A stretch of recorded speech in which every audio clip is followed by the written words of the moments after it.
Welcome back to my channel. நான் இன்றைக்கு உங்களுக்கு இந்த மட்டன் கறி எப்படி செய்யணுன்ற செய்து காட்டப்போம். தேங்க்யூ. தேவையான சாமான் மட்டன் உங்களுக்கு தேவையான அளவுக்கு எடுங்க.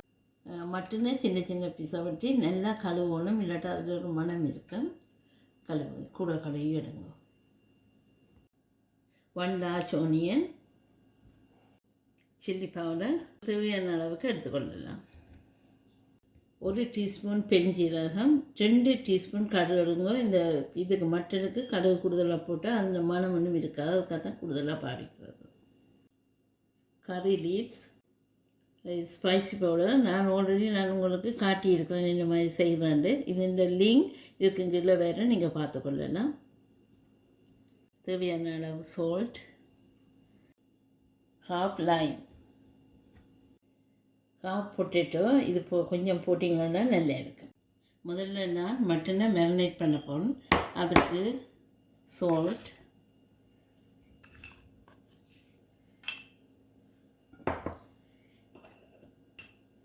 சில்லி பவுடர் உங்களுக்கு தேவையான அளவுக்கு போடலாம்.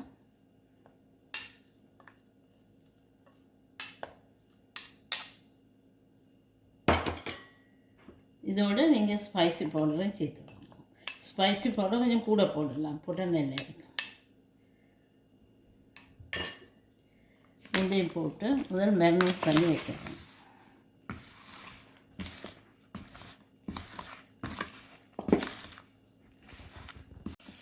இதெல்லாம் மேரினேட் பண்ணி வச்சுட்டு நான் ஒனியன் எல்லாத்தையும் வதக்க ஒரு டைம் ஓகே இருக்கும்.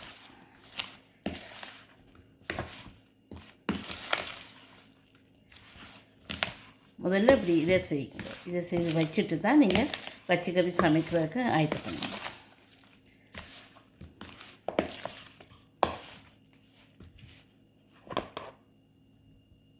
இப்போ ஆயில் ஹீட் ஆகிடுது. நாங்கள் கடுகு பெரிஞ்சீரகத்தை போட போகிறோம். கடுகு வெடித்த அப்புறம் ஒனியனை போடுவோம். கடுகு நீங்கள் வெடிக்க விடுவோம். படம் 2 வெடிக்கிற நேரம் நீங்கள் ஒனியனை போடணும்.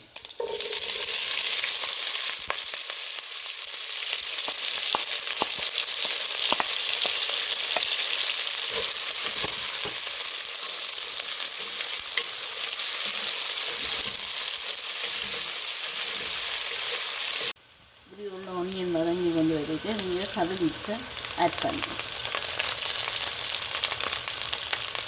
கறி கிழங்கு வதங்க ஒன்றும் இல்லை, உருளை வதங்க சரி நாங்கள் மட்டனை மிக்ஸ் பண்ணுவோம்.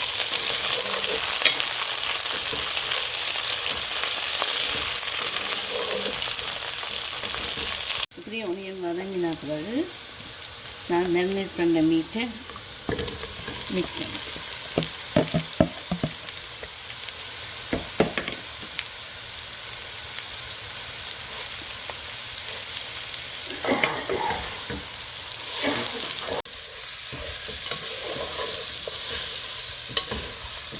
நல்லா மிக்ஸ் பண்ணி போட்டு நீங்கள் ஸ்டோவை லோ ஃப்ளேமில் போட்டு, ஏன்னா இந்த இதில் இருக்கிற மீட்டில் இருக்கிற தண்ணியெல்லாம் வெளியில் வேணும், அதுலேயே அதை அவியும் வச்சு. இப்போ நீங்கள் என்ன செய்யணுன்னா இதில் போட்டுட்டு லோ ஃப்ளேமில் போட்டு ஒரு 10 மினிட்ஸுக்கு மூடி விடுங்க.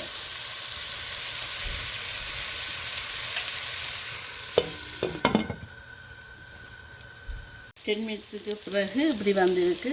நல்லா இது மட்டன் நல்லா அவிஞ்சு இருக்குது. பாருங்கள், பொரிஞ்ச மாதிரி வந்துருக்கு. என்ன எனக்கு தேவையான அளவு கிரேவி எவ்வளோ தேவையோ அதுக்கு அளவுக்கு தண்ணியை ஆட் பண்ணுறேன்.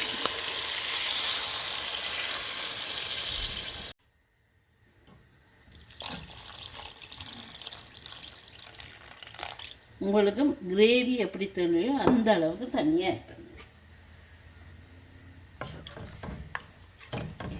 ஸ்டோவை நீங்கள் மீடியத்துக்கு சேஞ்ச் பண்ணிவிட்டு ஒரு 15 மினிட்ஸுக்கு கொதிக்க விடுங்க.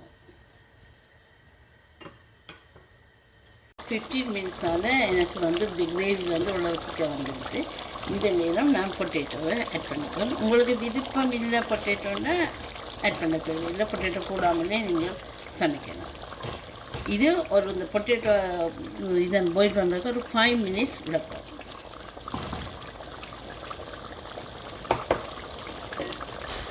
வச்சு கறி ரெடி. நான் எப்போவும் கொஞ்சம் க்ரீம் பார்க்கணும் கடைசியாக வைக்க மாதிரி.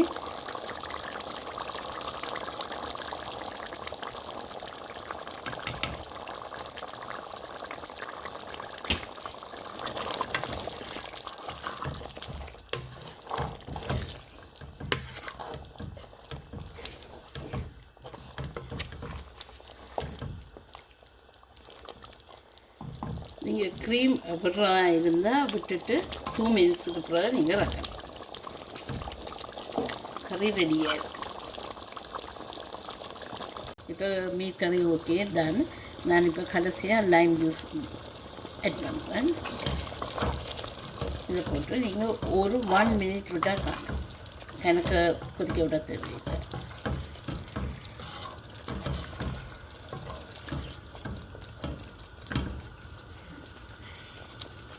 இப்போ மட்டன் கறி டன். நான் என்னென்னா இதோடு சேர்ந்து எக்கும் அவிச்சு போட்டு சாப்பிட்றாங்க.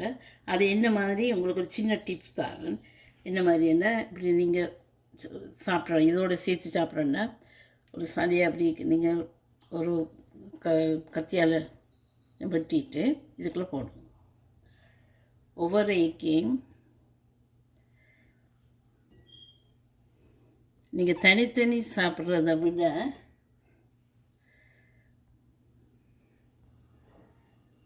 இப்படி போட்டு சாப்பிட்றது டேஸ்ட்டாக இருக்கும். போட்டுட்டு நீங்கள் இந்த கறியோட இதை அப்படியே மிக்ஸ் பண்ணுவீங்க. அப்படி இதில் எடுத்து சாப்பிடுங்க, ஒரு டேஸ்ட் வித்தியாசமாக இருக்குமே.